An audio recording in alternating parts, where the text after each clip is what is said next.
Jujur aja, kalau dipikir-pikir lagi sekarang, harusnya malam itu gue langsung nyalain motor dan pulang. Begitu ngelihat warung tenda itu dari kejauhan, insting gue sebenarnya udah nolak. Waktu itu jam 11 malam lewat. Lokasinya ada di ujung jalan aspal yang mulai rusak. Tepat di perbatasan sebelum masuk kawasan hutan karet yang gelapnya nggak tembus cahaya lampu jalan.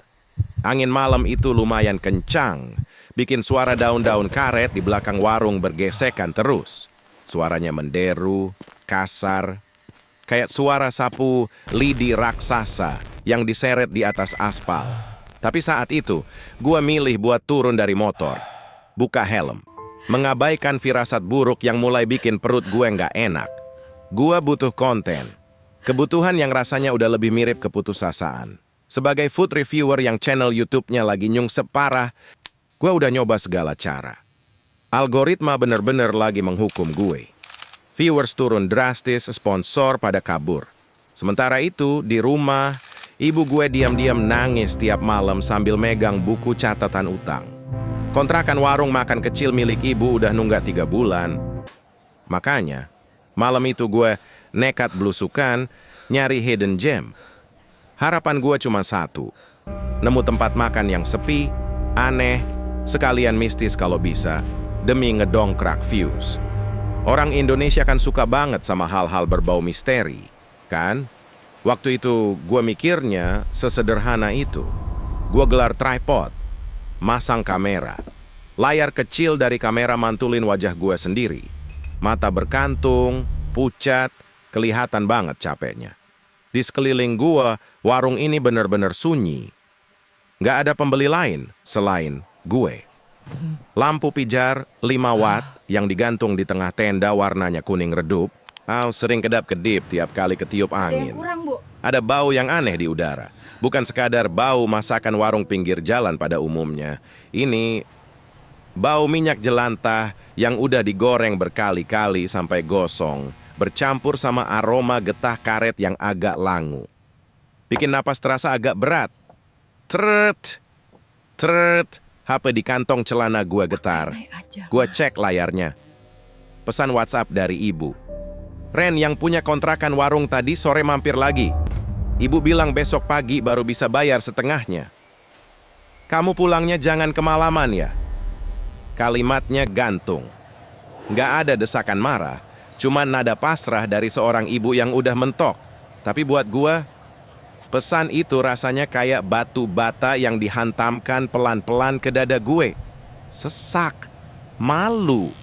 Gua anak laki-laki satu-satunya, pernah sukses punya uang banyak dari YouTube. Tapi sekarang, buat bayar kontrakan warung aja, gua harus bohong ke ibu bilang kalau AdSense gua bulan ini pasti cair besar. Gua masukin lagi HP ke kantong, gua tepuk pipi 2 kali. Fokus. Video ini harus viral. Harus. Nggak lama, terdengar suara langkah sandal jepit diseret dari arah gerobak. Si ibu penjual, seorang perempuan tua dengan daster motif batik yang warnanya udah pudar banget, jalan pelan ke meja gue. Dia bawa sepiring nasi goreng. Ini mas, nasi gorengnya. Suaranya serak. Nyaris tenggelam sama suara angin dari arah hutan karet. Gue senyum tipis ke kamera, nyoba ngebangun persona ceria gue lagi. Tapi begitu mata gue turun ngelihat piring itu, senyum gue langsung luntur. Dari tampilannya aja, gue udah tahu ini makanan gagal. Nasinya menggumpal basah, warnanya pucat, minyaknya menggenang di pinggiran piring. Nggak ada aroma bumbu atau bawang putih yang menggugah selera. Cuma bau hambar. Di balik layar, rahang gue mengeras. Otak gue muter keras nyari kata-kata. Gimana caranya gue harus berbohong lagi? Gimana caranya ngedeskripsiin nasi pucat ini seolah-olah ini adalah makanan paling enak yang pernah gue temuin di pelosok kota? Gue baru aja mau nekan tombol record. Waktu tiba-tiba gue sadar si ibu warung belum pergi. Dia masih berdiri di samping meja gue. Berdiri diam, agak membelakangi cahaya lampu, jadi wajahnya kelihatan gelap. Ada yang kurang, Bu? Tanya gue, agak canggung. Dia nggak langsung jawab. Tangannya yang keriput perlahan ngerogoh saku dasternya yang lumayan dalam. Lalu dia naruh sesuatu di atas meja, tepat di sebelah piring nasi goreng gua. Bunyi klak pelan terdengar saat benda itu beradu dengan meja kayu. Sebuah sendok. Lebih tepatnya semacam centong kayu kecil. Warnanya coklat gelap, nyaris hitam legam. Permukaannya kasar, nggak rata, dengan ujung yang agak gompal. Kayu itu kelihatan kusam banget, seperti udah meresap entah berapa banyak jenis kuah dan minyak selama bertahun-tahun. "Pakai ini aja, Mas," kata si ibu. Lirih. Dia nggak natap mata gua. Pandangannya malah lurus ke arah lensa kamera gua yang lagi nyala merah. "Menu apa aja kalau lewat kayu ini? Rasanya bakal susah dilupain." Setelah ngomong gitu, dia balik badan dan jalan pelan kembali ke balik gerobaknya, menghilang di balik bayang-bayang terpal warung. Gue terdiam, mata gue terpaku ke sendok kayu gelap itu. Awalnya gue kira, oh, ini mungkin pelaris atau semacam tradisi warung sini. Entahlah, harusnya gue merasa jijik. Sendok itu sama sekali nggak kelihatan higienis. Ada bau samar yang menguar dari serat kayunya pas gue deketin wajah gue. Bukan bau sisa makanan basi, bukan. Aromanya lebih mirip bau tanah basah yang digali sehabis hujan lebat, dicampur sedikit wangi dupa yang udah lama mati. Gue bimbang. Ada dorongan kuat di kepala gue buat manggil si ibu lagi dan minta sendok stainless steel biasa. Nalar sehat gue bilang jangan dipakai. Tapi di sisi lain, layar kamera lagi ngerekam. Bayangan tentang notifikasi tagihan dari ibu berputar-putar di kepala gua. Ini momennya. Prop aneh, suasana mistis, warung terpencil. Kalau gua bisa nge-hype rasa makanan ini pakai sendok aneh, pemberian ibu warung, ini bisa jadi hook yang gila buat video gue. Viewers pasti penasaran. Dengan tangan yang sedikit gemetar karena embusan angin malam yang makin dingin, gue raih sendok kayu itu. Teksturnya aneh. Pas kulit jari gue nyentuh gagangnya, rasanya agak lengket, tapi bukan lengket minyak. Lebih kayak agak basah. Beratnya juga nggak wajar buat ukuran kayu sekecil itu. Oke guys, ibu warungnya barusan ngasih gue sendok khusus nih. Gue mulai ngomong ke kamera. Memaksakan nada suara yang antusias meski tenggorokan gue mendadak kering. Katanya pakai ini rasanya bakal beda. Kita buktikan aja langsung ya. Gua meraup nasi goreng pucat itu dengan sendok kayu gelap. Porsinya lumayan banyak untuk satu suapan. Yes, halo Bu. Gue arahin perlahan ke mulut gue. Ini demi ibu. Batin gue mencoba meyakinkan diri sendiri. Cuma nasi basi habis ini gue lepeh di luar. Gue membuka mulut. Masukin sendok itu beserta nasinya ke atas lidah gue. Menutup bibir. Detik itu juga suasananya berubah total. Nggak ada rasa gurih. Nggak ada pedas. Sama sekali nggak ada rasa makanan yang tertinggal di lidah gue. Sebaliknya, ruang di dalam rongga mulut gue tiba-tiba merosot suhunya. Terasa sedingin es. Sensasi di atas lidah gue bukanlah nasi goreng, melainkan rasa berat dan padat. Seolah-olah gue baru saja mengulum segumpal lumpur basah yang diambil dari dasar liang lahat. Rasa pahit yang pekat dan bau tanah menyengat langsung nusuk sampai ke ubun-ubun. Perut gue langsung melilit hebat. Bereaksi seketika. Mualnya datang tiba-tiba seperti gelombang yang menghantam dada dari dalam. Otak gue berteriak panik, ngirim sinyal darurat berkali-kali. Lepeh! Muntahin sekarang juga. Gua buru-buru condongin badan ke depan. Tangan gua udah siap nutupin mulut buat memuntahkan semuanya ke tanah. Tapi, dan ini detail kecil yang sampai hari ini bikin punggung gua berkeringat tiap kali teringat. Rahang gue kaku. Mengunci rapat. Otot-otot di sekitar leher dan kerongkongan gua bergerak sendiri. Menentang semua perintah dari otak gue. Bergerak pelan, bergelombang ke bawah. Sebelum gue sadar apa yang sebenarnya lagi terjadi pada tubuh gue sendiri, di tengah suara daun karet yang bergesek makin beringas di luar sana, kerongkongan gue memaksa menelan gumpalan dingin itu. Bulat-bulat. Meluncur, turun ke perut gue yang langsung terasa kosong, melompong. Awalnya gue pikir, semua pengorbanan malam itu sepadan. Besok paginya, pas gue baru melek, HP gue panas banget di sebelah bantal. Rentetan bunyi notifikasi, saling tumpuk. Layarnya penuh. Video di warung tenda itu tembus ratusan ribu views cuma dalam belasan jam. Kolom komentar penuh. Sponsor lama bahkan nge-DM nanyain rate card terbaru gua.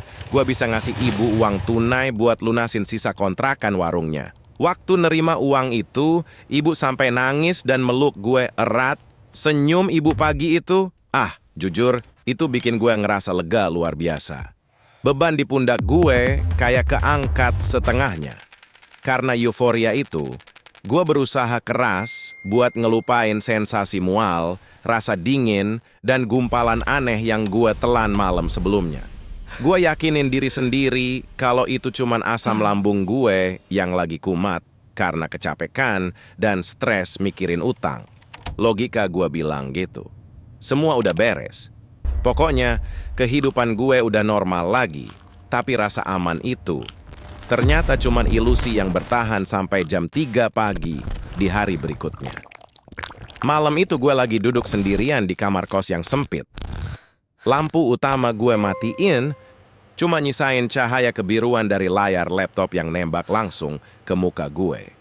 Suara kipas pendingin laptop mendengung pelan, bertarung sama keheningan malam di luar sana. Gue lagi asik nge-scroll baca-bacain komentar penonton di video viral itu buat bahan evaluasi konten selanjutnya. Ada satu pola komentar yang bikin ujung jari gue berhenti di atas touchpad. Banyak banget yang ngomongin hal yang sama. Menit 08.12 gila sih. Cara Mas Rendra bilang, manis gurihnya nyatu banget. Lumer di kerongkongan, bikin gue auto pesen GoFood jam segini. Asli, Selamat malam deskripsi semuanya. rasanya dapat Terima banget. kasih banyak sudah bergabung Suaranya di stream bikin saya. lapar. Kok suaranya Mas Rendra pas ngunyah asik banget ya didengarnya. Bikin candu pengen denger terus. Kening gue berkerut otomatis. Manis gurih, lumer. Gue diam sejenak. Mata gue masih natap deretan teks di layar. Tapi pikiran gue ketarik mundur. Nyoba mengingat-ingat lagi suasana di pinggir hutan karet itu. Seingat gue, enggak. Gue yakin banget. Malam itu gue sama sekali nggak ngomong rentetan kalimat itu. Gimana gue bisa bilang manis gurih kalau yang masuk ke mulut gue rasanya hancur, berantakan kayak tanah kuburan basah. Waktu itu, habis menelan paksa sesuatu yang dingin itu, seingat gue cuman buru-buru manggut-manggut ke kamera, senyum kaku nahan mual, terus langsung cut rekaman. Ujung jari gue, entah kenapa, mulai terasa agak kebas. Pelan-pelan gue geser kursor, ngeklik timestamp 08.12 yang disebut banyak netizen. Gue pasang headphone, berusaha ngabayin suara dengung kipas laptop dari kepala gue, dan fokus penuh ke layar. Videonya berputar. Di monitor, muka gue yang kelihatan pucat disorot lampu remang-remang warung. Tangan gue menyuapkan nasi pucat itu pakai centong kayu gelap pemberian si ibu.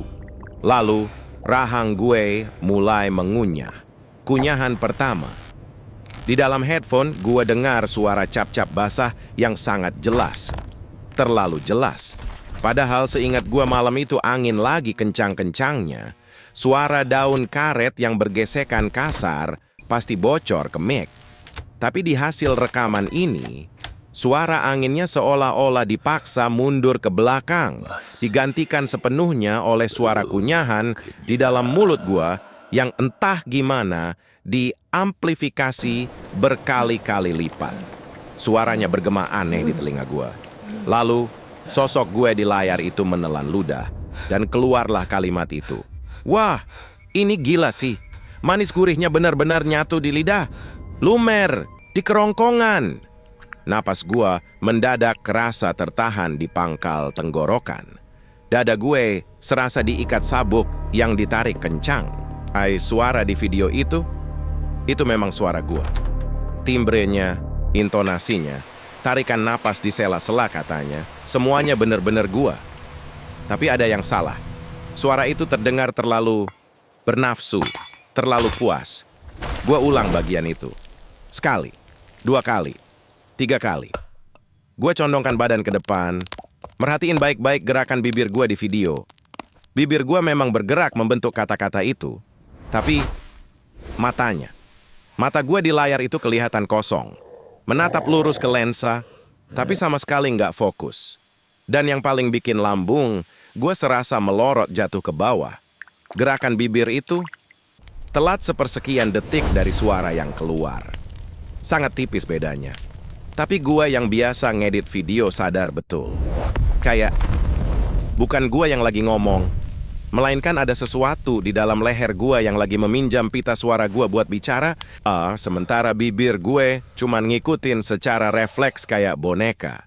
Gue langsung cabut headphone, melemparnya pelan ke atas meja.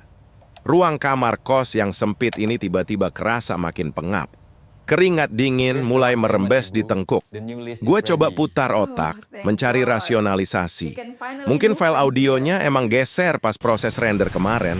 Mungkin karena gue terlalu capek dan stres, memori gue yang salah. Mungkin waktu itu gue emang spontan ngomong gitu buat nyelamatin konten. Iya kan? Sama-sama, Ibu. Pasti cuman itu penjelasannya. Buat ngusir pikiran gak masuk akal yang mulai menjalar di kepala, gue mutusin buat jalan ke dapur kecil komunal di ujung lorong kosan. Gue butuh sesuatu yang nyata.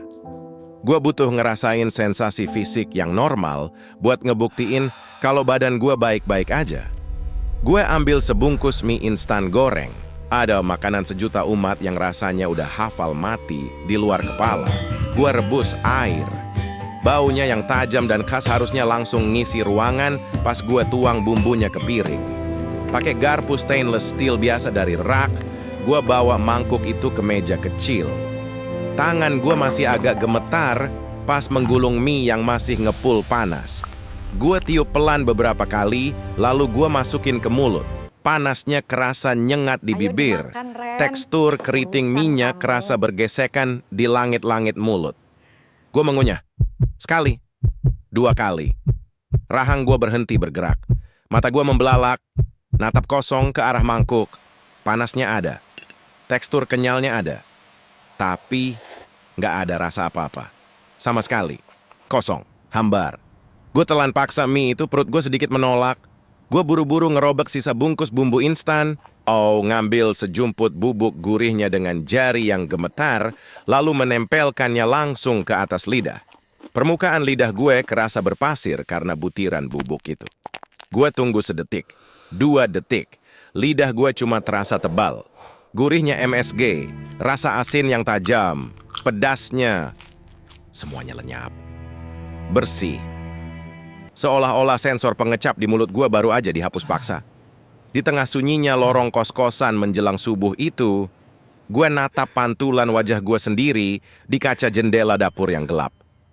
Tiba-tiba, tanpa bisa gue cegah, kerongkongan gue bergerak turun naik, menelan ludah dengan susah payah. Dan di dalam kepala gue, entah dari mana asalnya, gue samar-samar mendengar lagi suara decak kepuasan dari video tadi. Pagi harinya, centong kayu itu udah ada di atas bibir tempat sampah kamar kos gue. Tinggal gue lepasin sedikit aja genggaman jari gue, benda sialan itu bakal meluncur jatuh dan berakhir di tumpukan sampah basah. Jujur, gue pengen banget ngelakuin itu. Ketakutan gue udah sampai di ubun-ubun. Rasa hambar pas makan mie instan semalam bener-bener bikin gue parno. Lidah gue seolah-olah dipasangin lapisan karet tebal. Nggak bisa ngerasain manis, asin, apalagi pedas. Kosong total. Kayak ada fungsi biologis dari tubuh gue yang dirampas secara diam-diam. Gue udah narik napas panjang, siap menjatuhkan centong itu. Tapi layar HP gue tiba-tiba menyala di atas kasur. Layarnya nampilin nama yang paling bikin pertahanan gue runtuh. Ibu. Gue angkat teleponnya dengan tangan yang masih agak kaku. Ren, lagi sibuk ya? Suara ibu terdengar pelan di seberang sana. Ada nada ragu yang ditahan-tahan. Ini, tadi pagi Pak Haji yang punya kontrakan warung mampir lagi. Uang yang kamu kasih kemarin udah ibu bayarin semua ke dia, tapi katanya sisa setengahnya nggak bisa ditunda lama-lama. Paling lambat akhir bulan ini. Ibu diam sejenak, terdengar helaan napas berat dari ujung telepon. Bisa kan, Ren? Bikin video yang rame kayak kemarin lagi? Sekali lagi aja, buat nutupin sisanya. Habis itu ibu janji nggak bakal ngerepotin kamu lagi. Mendengar nada penuh harap yang bercampur rasa bersalah itu, nyali gue buat buang centong itu langsung menguap tak bersisa. Perut gue serasa diaduk. Gue benci diri gue sendiri waktu itu. Ketakutan gue, insting bertahan hidup gue, semuanya terpaksa gue telan mentah-mentah demi nutupin rasa malu. Dan gak tega ngebayangin ibu harus beres-beres angkat kaki dari warungnya. Bisa, Bu, suara gue terdengar serak. Sore ini Trendra ke warung ibu. Kita syuting di sana ya. Sore menjelang maghrib, gue sampai di warung ibu. Suasananya sepi banget. Langit di luar udah mulai berubah ungu kecoklatan. Lampu neon panjang di atas etalase kaca memendarkan cahaya putih yang agak berkedip-kedip, bikin bayangan di lantai kelihatan memanjang. Di area dapur belakang, terdengar suara ibu lagi nyuci piring. Celang, srek, celanting. Bunyinya bergema pelan di ruangan yang nyaris kosong ini. Bau kuah soto ayam yang dipanaskan berkali-kali kecium samar. Ngingetin gue sama masa-masa kejayaan warung ini dulu. Tapi entah kenapa, sore itu aroma soto malah bikin ulu hati gue nyeri.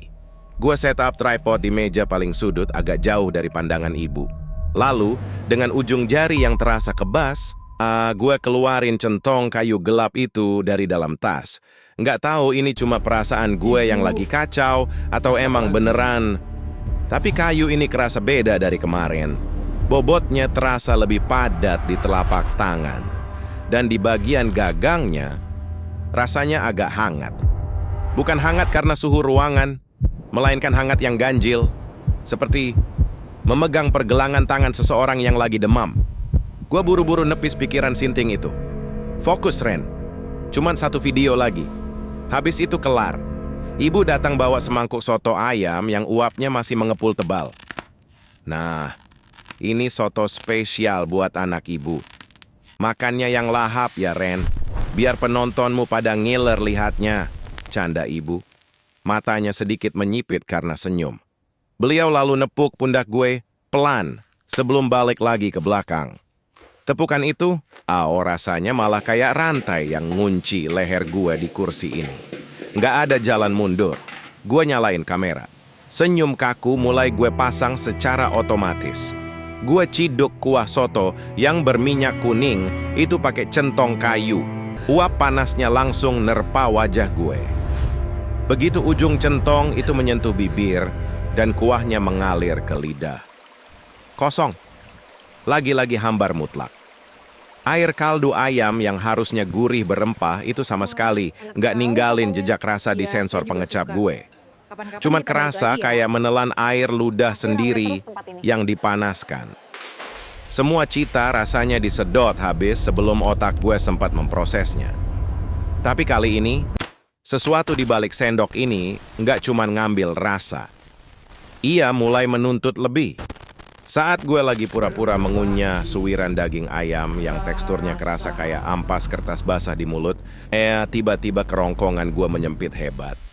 Otot-otot di sekitar leher gue menegang kaku, seolah-olah ada tekanan tak kasat mata yang mencekik dari dalam. Gue tersedak pelan, napas gue terputus. Rahang gue refleks berhenti mengunyah. Gue diam mematung, menahan napas sejenak. Mati-matian nyoba ngontrol rasa panik yang mulai bikin pandangan gue agak berkunang-kunang. Dan di saat gue benar-benar mematung dan menahan napas itulah, gue mendengarnya. Sangat dekat. Jaraknya mungkin nggak sampai 3 cm dari daun telinga kiri gue. Glek! Suara tegukan yang berat. Sangat basah. Terdengar lambat dan rakus, seakan-akan ada kerongkongan besar yang baru saja menelan sesuatu secara paksa. Diikuti hembusan udara tipis yang anehnya berbau seperti karat campur getah karet. Hembusan itu menyapu pelan tengkuk gue. Ais bikin bulu kuduk gue meremang seketika. Seolah-olah ada seseorang yang lagi menunduk tepat di belakang pundak gue, ikut berpesta dari piring yang sama. Gue langsung bergidik mundur sampai kursi kayu yang gue duduki berderit keras. Ibu sempat nengok dari dapur. "Kenapa, Ren? Kepanasan ya kuahnya?" Enggak, Bu. Enggak apa-apa." Jawab gue terbata-bata. Nyoba nutupin tangan gue yang gemetar hebat di bawah meja. Hari itu gue selesain rekaman secepat mungkin, nelan semua makanan hambar itu dengan mata berkaca-kaca. Lalu pamit pulang dengan alasan mendadak nggak enak badan. Di kamar kos, gue langsung masukin file ke laptop. Tanpa berani ngecek audionya ulang, tanpa ngedit warna sama sekali, gue langsung render dan upload video itu ke YouTube. Habis itu gue telan obat tidur dan maksa diri buat merem pakai headset dengan volume musik maksimal, nyoba mengisolasi otak gue dari memori suara tegukan sialan tadi. Besok siangnya, tebakan gue benar. Views-nya meledak lagi. Jauh lebih cepat dari video sebelumnya. Dengan telapak tangan berkeringat, gue buka kolom komentar. Setengah berharap ada orang yang bahas soal soto buatan ibu buat ngalihin rasa takut gue. Tapi komentar teratas yang dipinat oleh penonton dengan ribuan likes sama sekali nggak ngebahas soal rasa makanan. Komentar itu ditulis oleh akun tanpa foto profil, bunyinya cuma 2 baris. "Bang Ren, coba di pause pas menit 04.22 deh. Di situ abang kan lagi berhenti ngunyah dan kelihatannya kayak nahan napas ya. Tapi kok bayangan kepala abang di tembok belakang, rahangnya masih gerak-gerak ngunyah terus." Komentar soal bayangan di tembok itu, jujur aja, bikin gue nggak bisa tidur 2 hari penuh. Gue baca berulang kali, gue zoom layarnya, dan emang bener. Di saat rahang gue udah diam mematung karena nahan napas, bayangan di dinding itu terus bergerak. Naik, turun, mengunyah sesuatu yang nggak ada wujudnya dengan rakus. Normalnya orang waras pasti langsung berhenti, hapus video, bakar centongnya. Tapi waktu itu, posisi gue benar-benar kejepit. Seolah-olah alam semesta lagi ngetes seberapa jauh gue mau ngejual kewarasan. Brand mie pedas ternama, yang dulu sering banget ghosting gue, tiba-tiba ngehubungi. Mereka minta gue live streaming malam itu juga buat launching produk baru. Bayarannya bukan cuma cukup buat bayar sisa utang kontrakan, tapi bahkan lebih dari cukup buat modalin ibu nyewa ruko permanen. Gue tergiur? Jelas, ada konflik hebat di kepala gue. Di satu sisi, perut gue mual ngebayangin harus berurusan lagi sama hal ganjil itu. Tapi di sisi lain, senyum lega ibu bayangannya terlalu kuat. Akhirnya, gue nekat bikin rencana bodoh buat ngakalin situasi. Malam itu, gue setup live streaming di kamar kos gue yang sempit. Jendelanya udah gue tutup rapat pakai busa peredam suara seadanya. Ring light menyala terang menyorot muka gue, tapi bikin sudut-sudut kamar di belakang gue jadi kerasa makin gelap. Rencana gue simple. Centong kayu gelap itu cuma gue taruh di atas meja sebagai pajangan. Soalnya penonton udah terlanjur ngenalin benda itu sebagai ikon keberuntungan gue. Tapi buat makannya gue bakal pakai sendok stainless biasa. Gue pikir ada selama bibir gue nggak bersentuhan langsung sama permukaan kayu sialan itu, gue bakal aman. Dia nggak bakal bisa masuk. Kamera nyala. Angka viewers langsung melonjak ke belasan ribu dalam hitungan menit. Gue buka kemasan mie pedas level dewa itu. Uap panasnya mengepul. Bau cabai bubuk kimianya lumayan nyengat. Gue raih sendok stainless dengan tangan kanan, nyendok gumpalan mie kemerahan itu, dan masukin ke mulut. Masih hambar. Lidah gue bener-bener udah mati rasa. Tapi nggak masalah. Wah guys, ini pedasnya nendang banget sumpah. Seru gue ke depan kamera. Nada suara gue normal. Semuanya kelihatan biasa aja. Gue sempet senyum lega. Rencana gue berhasil. Tapi ternyata gue salah besar. Kontraknya ternyata udah berubah. Masuk ke suapan ketiga, sesuatu yang aneh mulai terjadi. Pergelangan tangan kanan gue tiba-tiba kaku. Oh, kayak ada otot yang ditarik paksa dari pangkal siku sampai ke ujung-ujung jari. Gue niatnya mau naruh sendok itu di piring buat minum air, tapi jari-jari gue menolak mekar. Mengunci rapat, nyengkeram gagang sendok sekeras batu. Sebelum gue bisa mikir, tangan gue sendiri, bergerak meraup mie dalam porsi yang jauh lebih besar, lalu menjejalkannya ke mulut. Kasar. Nabrak gigi depan gue sampai terdengar bunyi kelutak pelan. Otak gue panik luar biasa. Lepas! Taruh sendoknya! Tapi sinyal dari otak gue sama sekali nggak nyampe ke tangan. Dan yang paling bikin dada gue kayak digencet beton. Rahang gue mulai mengunyah dengan sendirinya. Cepat. Sangat rakus. Di dalam headphone yang nutup rapat kedua telinga gue, suara kunyahan basah yang dulu cuman muncul di hasil rekaman, sekarang terdengar live secara real time. Cap, seruput, cap. Suaranya bergema nyaring padahal paru-paru gue lagi nahan napas saking syoknya. Mata gue melotot menatap layar monitor. Di kolom live chat, penonton mulai nyadar ada yang nggak beres. Teks berjalan terlalu cepat, tapi mata gue sempat nangkap beberapa kalimat. Bang, pelan-pelan, makannya, ntar keselek. Kok suaranya jadi aneh ya? Kayak ada suara orang lain ikutan ngunyah deket mic.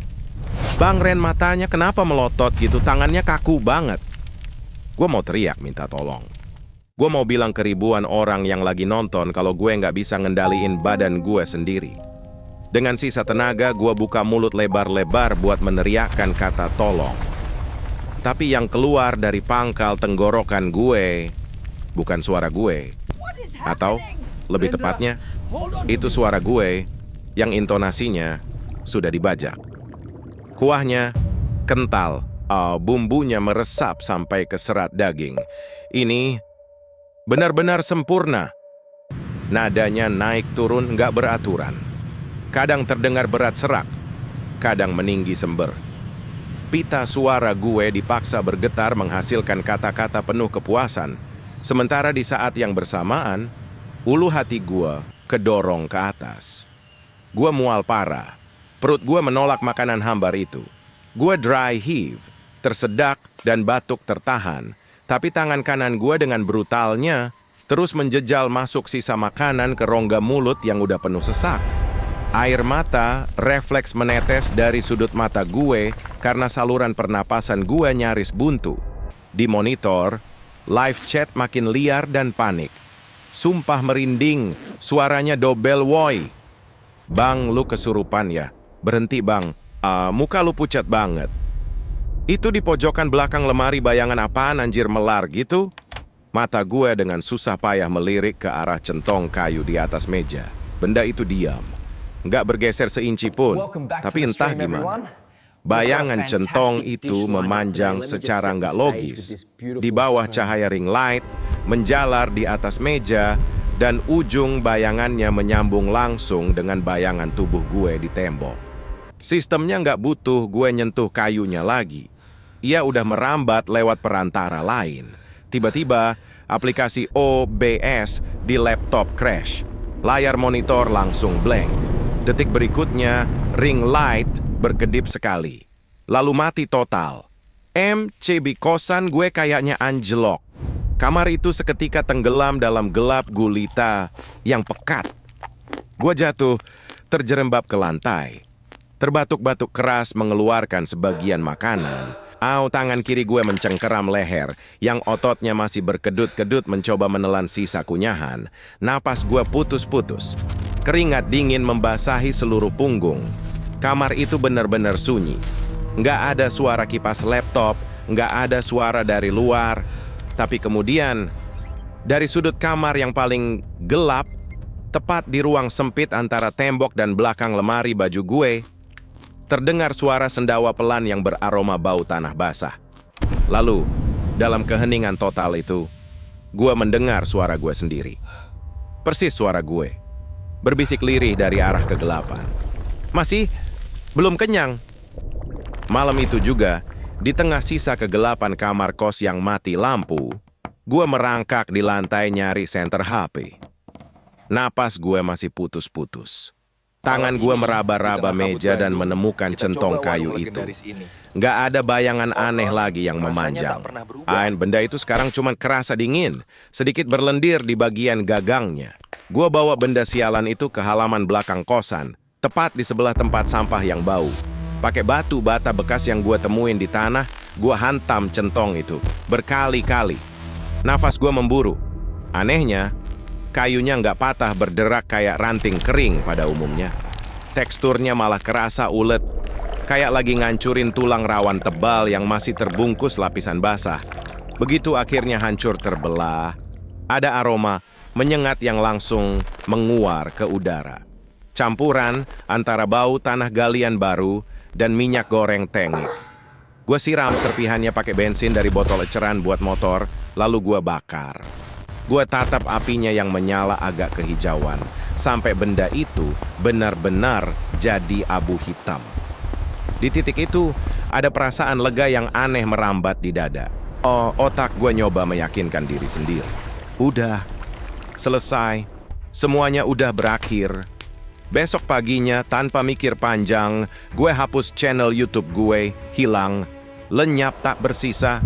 Gue nggak peduli sama ribuan komentar yang masih penasaran atau DM brand yang ngantre ngajak kerjasama. Sisa uang dari live streaming malam, itu langsung gue tarik dan gue kasih semuanya ke ibu. Jumlahnya lebih dari cukup buat lunasin utang Pak Haji, bahkan sisa uangnya bisa dipakai ibu buat nyewa ruko kecil yang jauh lebih layak dari warung tendanya yang dulu. Sebulan berlalu. Kehidupan pelan-pelan kembali ke ritme normal. Ibu kelihatan jauh lebih bahagia. Warung barunya lumayan ramai karena letaknya strategis. Nggak ada lagi pesan WhatsApp malam-malam yang isinya keluhan soal tagihan. Seharusnya, gue juga bahagia kan? Beban utang udah nggak ada, ibu aman. Tujuan awal gue nerima kayu itu udah tercapai. Tapi jujur aja, tiap kali gue ngaca di kamar mandi kosan, selalu ada bagian dari diri gue yang kerasa hilang, kosong. Hari itu, hari Minggu, matahari bersinar terang banget nembus jendela kaca dapur ruko baru ibu. Suasananya hangat, suara motor lewat di jalanan depan, campur sama suara radio tua ibu yang muter lagu dangdut lawas. Semuanya terasa nyata, sangat membumi, sangat aman. Ibu lagi masak besar buat syukuran kecil-kecilan. Semur daging, menu kesukaan gue dari kecil. Asapnya mengepul tebal dari atas wajan. Kalau pakai ingatan masa lalu, gue tahu aroma manis dari kecap, cengkeh, dan lada itu pasti lagi menuhin seluruh ruangan, bikin perut otomatis keroncongan. Duduk Ren, udah matang nih. Ibu naruh sepiring nasi putih mengepul dengan potongan daging semur paling besar di depan gue. Matanya berbinar, senyumnya lebar banget, raut lelah yang bertahun-tahun nempel di wajahnya seolah udah luntur bersih. Ayo dimakan, kamu kelihatan kurusan banget sebulan ini. Pucat. Gue balas senyum ibu. Senyum kaku yang butuh tenaga ekstra buat ditarik. Gue pegang sendok stainless dengan tangan kanan. Sempat ada keraguan sepersekian detik, tapi logika gua ngebantah. Centong kayu itu udah jadi abu. Nggak ada lagi yang perlu ditakutin. Gua potong daging itu pelan, menyendoknya bareng kuah yang kental, lalu gue suapkan ke dalam mulut. Suhu panasnya langsung menyengat langit-langit mulut. Tekstur serat dagingnya terasa empuk saat gigi gua mulai mengunyah. Tapi, di atas permukaan lidah gue, rasanya persis seperti mengunyah gumpalan lilin mainan basah. Hambar, hampas secara absolut. Nggak ada manis kecap, nggak ada gurih kaldu. Bahkan sensasi khas dari serat daging pun menguap begitu aja. Sistem pengecap gue bener-bener udah mati total. Permanen, nggak akan pernah kembali. Itulah harga mutlak yang harus gue bayar buat semua ini. Dada gue terasa sesak. Ada dorongan kuat buat nangis dan mukul meja saat itu juga, tapi gue buru-buru menelan gumpalan daging tak berasa itu. Gue nggak boleh ngerusak momen ini. Ibu lagi berdiri di seberang meja. menatap gue penuh harap, nunggu reaksi dari anak laki-lakinya. "Gimana, Ren? Paskan bumbunya?" tanya ibu. Matanya menyipit karena antusias. Gue menarik napas pelan, menekan rasa putus asa itu dalam-dalam, dan berusaha keras memasang ekspresi paling sumringah. Wah, gue membuka bibir. Berniat ngeluarin kalimat pujian yang paling meyakinkan. "Wah, enak banget, Bu. Dagingnya lumer." Tapi tepat saat bibir gua bergerak untuk membentuk suku kata selanjutnya, otot di sekitar kerongkongan gua mendadak menegang. Ada getaran ganjil yang bergemuruh dari rongga dada bawah, naik merambat dengan cepat ke arah tenggorokan, dan sebelum gua bisa mengunci rapat rahang gue, suara itu keluar. Bukan kata-kata pujian yang gue susun di kepala, melainkan sebuah desir statis yang lirih, disusul oleh bunyi decak basah yang sangat mendetail, sangat rakus. Cap, seruput, cap. Suara kunyahan yang sama persis seperti yang dulu cuma bisa gua dengar lewat headphone.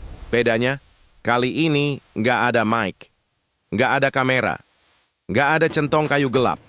Suara itu merambat keluar langsung dari celah bibir gua sendiri. Terdengar jelas, menggema pelan menabrak ubin dapur yang terang benderang itu. Mata ibu seketika membesar. Senyum di wajahnya memudar seketika, berganti dengan kebingungan yang dalam hitungan detik berubah jadi tatapan ngeri. Ibu mundur selangkah dengan kaku. Tangannya bergetar, menjatuhkan lap piring kotor ke atas lantai. Sementara gue cuma bisa duduk mematung menatap wajah ibu yang ketakutan. Rahang gue mengunci rapat.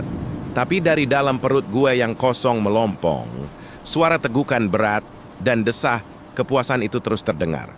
Berulang-ulang, menyatu dengan ritme napas gue sendiri. Dia udah nggak butuh kayu itu lagi, karena sekarang tubuh gue lah tempat tinggal barunya.